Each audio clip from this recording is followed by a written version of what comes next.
పూర్తిగా బయటపడిన బర్నీ గారు. సో మనం అనుకున్నట్లే బర్నీ గారు పూర్తిగా ఓపెన్ అప్ అయ్యారు.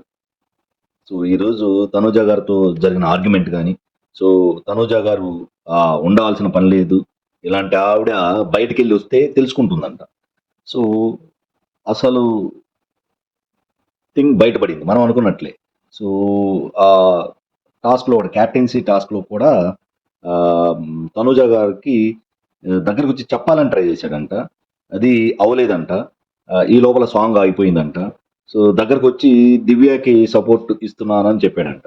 సో దానికి అంత టైం ఎందుకు తీసుకోవాలని నాగార్జున గారు కూడా అడిగారు. అది సేఫ్ గేమ్ కిందే వస్తుందని కూడా మనం మాట్లాడుకున్నాం.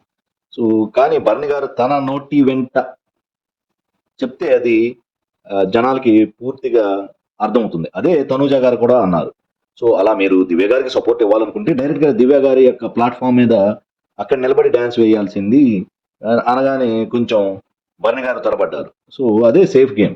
సో మొత్తానికి సేఫ్ గేమ్ వద్దు వద్దు అని నాగార్జున గారు చెప్పగానే ఇప్పుడు ఓపెన్ అప్ అయి డైరెక్ట్ గా తనూజ గారితో ఆర్గ్యుమెంట్ కి దిగాడు. సో ఈ రోజు ఒక రేంజ్ లో తనూజ వర్సెస్ భరణి గారు ఆర్గ్యుమెంట్ మాత్రం జరిగింది. ఎస్, ఇది డైరెక్ట్ ఫైట్ అంటే ఇది. చూద్దాం, వెయిట్ అండ్ సీ.